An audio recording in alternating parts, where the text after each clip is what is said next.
Psicólogos, ¿qué diferencias notan entre pacientes hombres y mujeres? Historia 1. Soy abogado de familia, no un terapeuta titulado, pero creo que puedo aportar algo desde el punto de vista del divorcio. Porque en realidad también termino siendo como un terapeuta y un espacio seguro para mis clientes. Primero que nada, algo que he notado es que los hombres tienden a llorar en soledad, mientras que las mujeres lo hacen en grupo. Muchos hombres vienen conmigo como último recurso. Después de intentar resolver todo por su cuenta, a veces tras años de no querer ver la realidad o simplemente por ignorancia. Siendo hombre también, suelo entenderlos y sentir empatía. A veces la raíz del problema es solo falta de inteligencia emocional o una total indiferencia hacia los sentimientos de los demás. Por otro lado, las mujeres casi siempre llegan acompañadas, ya sea con amigas o familiares, y suelen tener un respaldo mucho más fuerte. Rara vez veo una clienta femenina atravesar un divorcio o separación en total soledad. De hecho, he tenido algunas que, tras una década de matrimonio, empiezan una infidelidad apenas unos días después de separarse. Supongo que es algo cultural, pero hablando estrictamente de emociones, me da la impresión de que los hombres suelen sufrir más tiempo y más intensamente. Segundo, en cuanto a la forma de contar sus historias, las mujeres son mucho más detalladas y atractivas. Te describen fechas, situaciones y hechos con mucho color, haciéndote sentir que estás ahí con ellas. En cambio, cuando les pido detalles a los hombres, suelen responder con algo vago, como no recuerdo o no sé. Lo curioso es que, tanto hombres como mujeres fallan en ser completamente objetivos. Por ejemplo, cuando preparo un resumen para el abogado contrario y luego leo lo que ellos escribieron sobre su cliente, casi siempre encuentro lagunas. Cuando les pregunto a mis clientes me dicen, sí, eso pasó, pero están distorsionando todo. Pero si dejo de lado la parte emocional y me enfoco solo en los hechos, lo más común es que al final reconozcan, sí, así fue. Es inquietante cómo la percepción humana puede alterar los hechos. Tercero, algo que he visto en el tema económico es que las mujeres suelen pagar más rápido, mientras que los hombres pagan más dinero en total. Las mujeres quieren resultados rápidos, pagan sin cuestionar para comenzar el proceso y aceptan pedir más dinero en el camino. En cambio, como en la mayoría de los casos ellas inician el divorcio y los hombres se defienden, ellos son más reticentes a hacer muchos pagos si no ven avances concretos. Dicho eso, en promedio, los casos que llevan mujeres tienden a durar más, porque generalmente piden más cosas conforme avanza el proceso. Pensión para los hijos, para la esposa, más propiedades, entre otros. Pero hay una historia triste que escucho muy seguido de hombres. He perdido a mis hijos, mi casa, a la mujer que amaba, mi familia, mi vida. Por favor, que no pierda también mi salario. Y es que ellos están dispuestos a pagar mucho para evitar que sus exesposas los demanden económicamente. En serio, algunos me han dicho que si en el proceso tienen que perder $50.000, prefieren dármelos antes que a sus exparejas. Son solo unas observaciones personales. Aunque no soy terapeuta, espero que esta perspectiva haya sido útil. Si quieren, pueden hacerme cualquier pregunta. Historia 2. En mi experiencia como terapeuta, me he dado cuenta de algunos patrones relacionados con el género que suelen repetirse en las personas con las que trabajo. Por supuesto, cada persona es diferente y jamás parto de suposiciones solo por su género al iniciar una sesión. Más bien, son tendencias que he ido observando con el tiempo. Muchos de mis clientes hombres suelen tener dificultades con su sentido de identidad y masculinidad, sobre todo en sus relaciones. Existe mucha presión alrededor del rol de ser el proveedor o la roca emocional y estoica en la pareja. Muchos crecieron con la idea de que su valor o lo que aportan depende de lo material o económico que puedan ofrecer, y no del acompañamiento emocional. Mostrar vulnerabilidad les resulta incómodo porque nunca les enseñaron cómo expresarla o tuvieron el espacio para hacerlo cuando eran niños. Otro patrón que veo mucho es lo que llamo la mentalidad de señor arregla todo. Se trata de la creencia de que si solucionan el problema, entonces desaparecerán las emociones vinculadas a la situación, ya sean propias o de su pareja, y todo volverá a estar bien. Puede sonar lógico a primera vista, pero generalmente es una forma de evitar la vulnerabilidad emocional y de profundizar la conexión. Esta conducta suele tener sus raíces en la socialización. A los niños se les enseña que evitar las emociones es una muestra de fortaleza.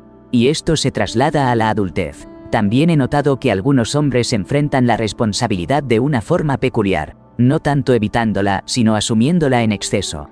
Por ejemplo, para evitar confrontaciones, suelen cargar con toda o casi toda la culpa en un conflicto con su pareja. En apariencia parece un acto responsable, pero en realidad es una forma de esquivar el malestar que implicaría hablar con mayor profundidad sobre el problema. La expresión de la ira suele ser una salida emocional más aceptada para muchos hombres, lo que tiene sentido considerando cómo les enseñaron a manejar sus sentimientos. Por eso, parte del trabajo es ayudarlos a ampliar su vocabulario emocional y a sentirse más cómodos con la vulnerabilidad. Además, suelo replantear términos como masculinidad tóxica para que suenen menos confrontativos, usándolos como masculinidad limitante, lo que suele ser mejor recibido y abre espacio para crecer, sin que se pongan a la defensiva. Al señalar de qué maneras la manera en que perciben su masculinidad o cómo se ven a sí mismos ha sido limitada, como con varios ejemplos que mencioné, los ayudo a replantear su experiencia como hombres y a querer desafiar esas barreras activamente. En esencia, la masculinidad tóxica no es más que la reducción de la masculinidad a un solo ideal rígido impuesto por la sociedad. Creo que también me ayuda que yo sea hombre, porque eso crea un sentido de experiencia compartida que genera confianza. Historia 3. Mis clientes hombres llegan a terapia buscando soluciones concretas, acción, estructura, y que yo siendo mujer les diga las cosas claras. Sin embargo, con el tiempo casi siempre terminamos trabajando desde una perspectiva psicodinámica. Mucho diálogo, preguntas abiertas que los invitan a reflexionar, exploramos su historia familiar y las formas en que se relacionan, además de identificar patrones de conducta. Ahí es cuando empiezan a procesar temas más profundos que antes ni siquiera consideraban importantes o para los cuales nunca tuvieron un espacio para hablar. Por otro lado, mis clientas mujeres suelen ser personas muy exigentes consigo mismas, controladoras, perfeccionistas, agotadas y con la presión de hacer terapia y sanar de la manera correcta. Con ellas, a lo largo del proceso, nos centramos en la aceptación personal, manejar la rabia, establecer límites sanos, tomar acciones basadas en sus valores, mejorar la imagen que tienen de sí mismas, y aumentar su conciencia sobre los roles de género y el impacto del sistema capitalista. Lo que también es fundamental aquí es aprender a sentir de verdad las emociones, no solo etiquetarlas o analizarlas. Para agregar un poco más, estas clientas llegan con un alto nivel de autoconocimiento. Saben cómo se sienten, reconocen sus emociones y pueden hablar de ellas con claridad. Lo que realmente requieren es una conexión terapéutica segura. Alguien que las desafíe con suavidad para que sean realmente honestas con sí mismas. El crecimiento no ocurre sin cierto grado de incomodidad. Por eso, trabajamos en desarrollar esa tolerancia para mirar de frente quiénes son y qué está bloqueando su cambio. Historia 4. Hola, como pasante de terapia, algo que me ha llamado mucho la atención es cómo se manifiesta la ira en las personas, y cómo esto cambia mucho dependiendo del género. Con muchas mujeres con las que trabajo, veo que a menudo sienten una ira reprimida que esconden incluso de sí mismas hasta que, de repente, explota o ni siquiera se dan cuenta de que tienen un problema con esa emoción. A veces, niegan mostrar su enojo porque tienen miedo de que las etiqueten como sensibles o histéricas. En cambio, los hombres reciben un mensaje muy distinto. Desde chicos se les enseña que la ira es la única emoción que pueden mostrar. Por eso muchas veces ocultan sentimientos como la tristeza, la ansiedad u otras emociones que en realidad están detrás de su enojo. Pero también pasa que por miedo a parecerse a esos otros hombres enojados que han conocido, evitan expresar su ira por completo. Así, tanto mujeres como hombres terminan con formas muy distintas de manejar la ira, muchas veces sin darse cuenta de lo que realmente sienten o necesitan. Historia 5. Soy terapeuta especializada en trauma de apego y utilizo una modalidad llamada sistemas de familia. Interna o trabajo con partes. Imagina la película de Pixar Intensamente, pero en lugar de emociones compitiendo por el control, son distintas partes de ti. Como algunos ya han señalado, en realidad las diferencias son menos marcadas de lo que uno podría suponer. Sin embargo, algo que observo con frecuencia al trabajar con estas partes es cuán cómodas se sienten las personas al relacionarse con esos fragmentos internos. En mi experiencia con pacientes femeninas, suelen hacer un trabajo notable mostrando ternura y cuidado hacia la versión más joven de sí mismas, digamos entre los 3 y 6 años. Pero suelen encontrarse con una barrera para abrirse con curiosidad y compasión hacia esas partes en la adolescencia o los primeros años de adultez, especialmente cuando han vivido experiencias de abuso que dejaron heridas profundas. Por otro lado, mis pacientes masculinos suelen resistirse más a reconocer que sus partes infantiles necesitan amor y atención, aunque generalmente están un poco más dispuestos a escuchar y atender las necesidades de sus partes adolescentes. Por supuesto, esta es una generalización amplia, y cada historia, cada persona, tiene su propio camino y matices únicos. Historia 6. No soy terapeuta, pero sí investigador y ofrezco asesoría basada en experiencias vividas para servicios. Hay una diferencia enorme, aunque lamentablemente poco reconocida, en los diagnósticos que se asignan a las personas. Estos diagnósticos suelen estar muy influenciados por diversos factores demográficos, que van mucho más allá del simple género. También influyen aspectos como la situación socioeconómica, la edad y la etnia. Y esa etiqueta diagnóstica afecta directamente qué tipo de terapia se considera adecuada para cada persona y, en consecuencia, a qué tipo de terapeuta tendrá acceso. Para que lo entiendan mejor, les voy a poner un ejemplo concreto. Las mujeres blancas de clase media que han intentado quitarse la vida o que se han infligido heridas suelen recibir un diagnóstico de trastorno de personalidad. Este es uno de los diagnósticos más estigmatizados dentro de la salud mental. Los psiquiatras no disfrutan mucho tratándolas porque la medicación no suele resultar efectiva. El personal de salud mental a menudo las trata con poco tacto y la mayoría de los terapeutas se sienten poco preparados para acompañarlas. Los llamados terapeutas especialistas suelen tener muy presente esa supuesta especialidad. Créanme, he trabajado con muchas de ellas. Ahora, nuevas investigaciones están mostrando que probablemente muchas personas que reciben diagnóstico de trastorno límite de la personalidad en realidad pertenezcan al espectro autista.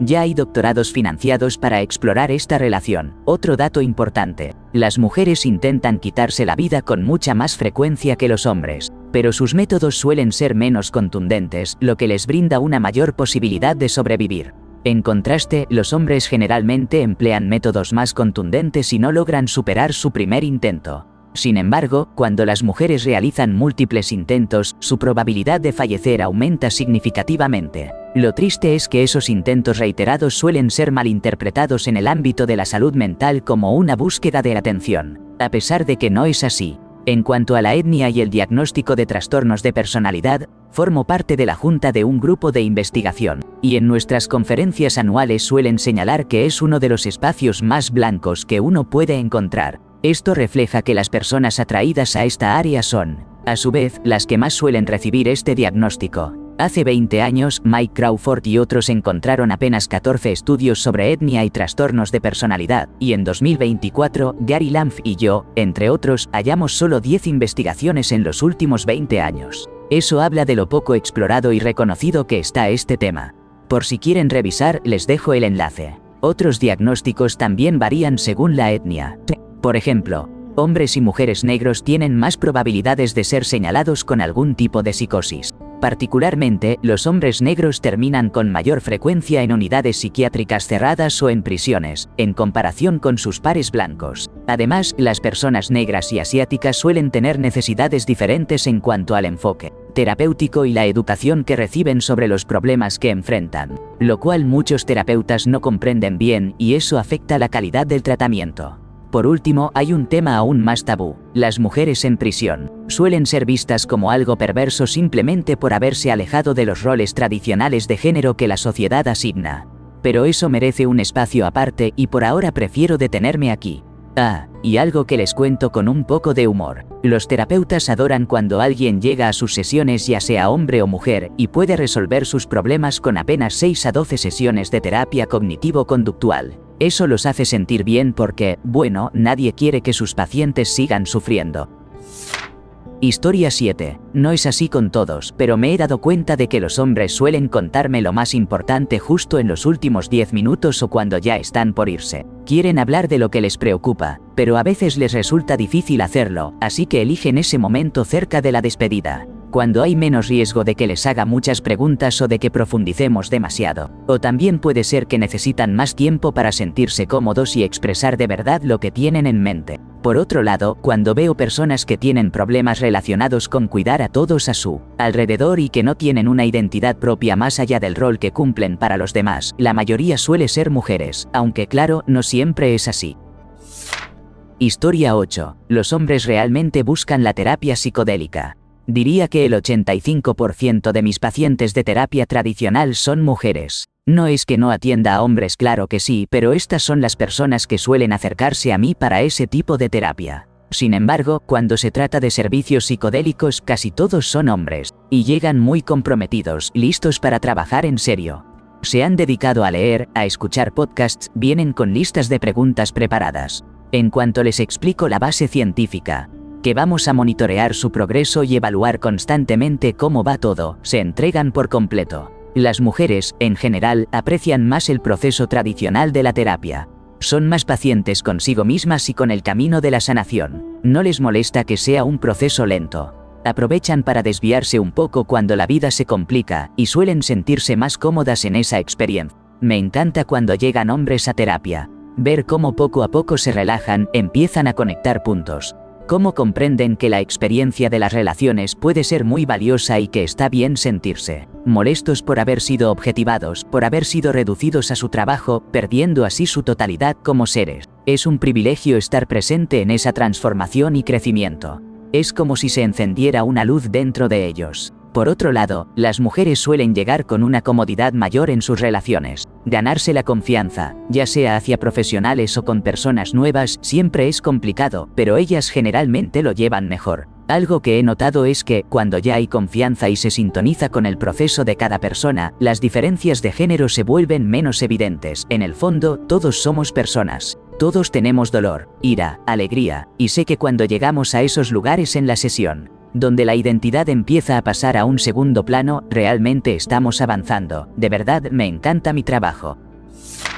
Historia 9. Soy terapeuta y me dedico a hacer evaluaciones psicológicas. Una de las cosas que más me llama la atención es la diferencia en cómo se manifiestan el TDAH y el autismo en hombres y en mujeres. Las mujeres suelen recibir un diagnóstico más tardío, y eso hace que con frecuencia lleguen presentando ansiedad y depresión. La ansiedad aparece como una forma de compensar esas dificultades que enfrentan, mientras que la depresión generalmente surge por un sentimiento de desconexión o alienación. También he notado, como ya han mencionado otros colegas, que los hombres tienden a tener más facilidad para expresar y manejar la rabia. En cambio, las mujeres suelen mostrarse más en sintonía con la tristeza. Gran parte de mi trabajo consiste en ayudar a las personas a conectar y expresar esa emoción que normalmente les cuesta acceder.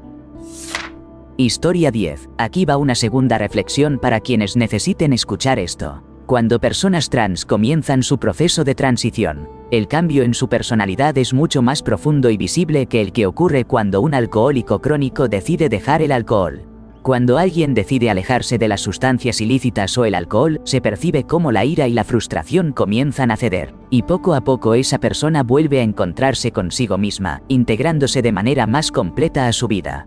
La adicción suele fragmentar la existencia, como si todo estuviera dividido en compartimentos desconectados. Pero en mis clientes trans, momentos como la primera vez que salen a elegir ropa o cuando logran modificar legalmente su nombre representan mucho más que simples trámites o caprichos. Es como si despertaran a la idea de un futuro que valga la pena.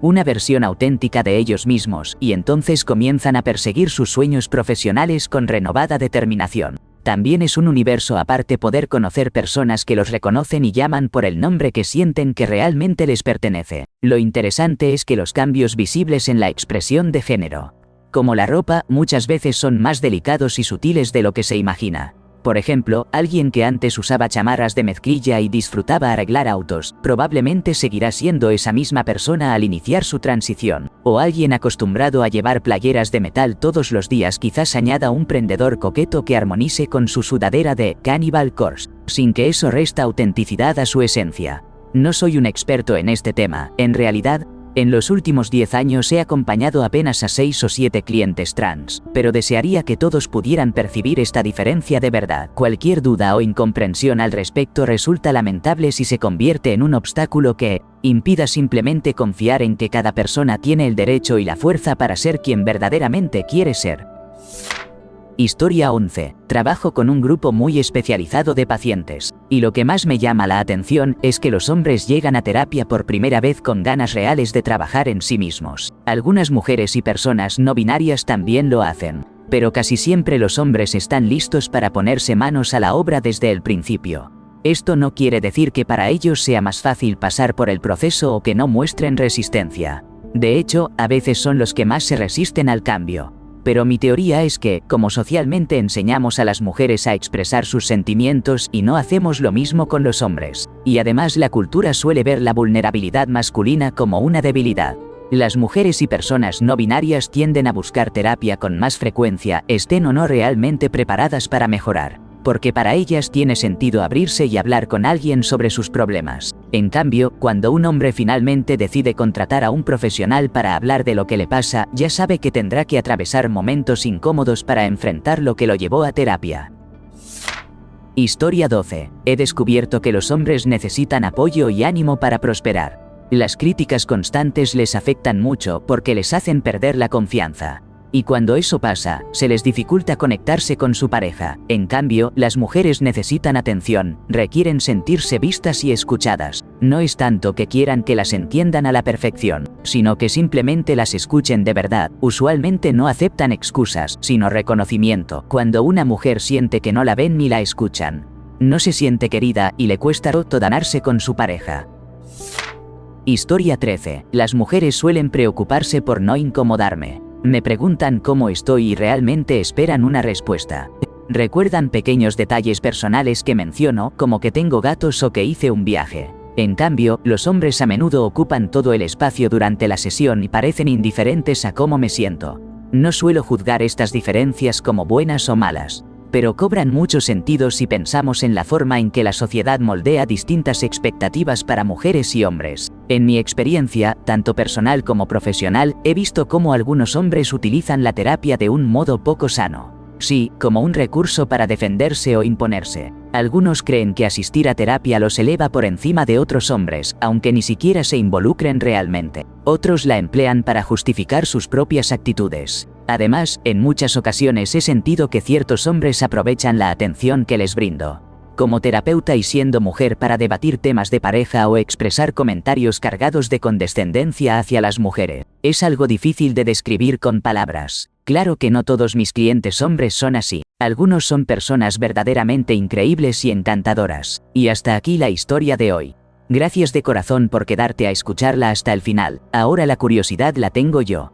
¿Alguna vez te ha pasado algo remotamente parecido? Baja a los comentarios y comparte tu anécdota. Me encanta leer sus historias. De paso, un like siempre ayuda y si eres nuevo, suscríbete para no perderte nada. Nos vemos en el próximo hilo. Cuídate mucho.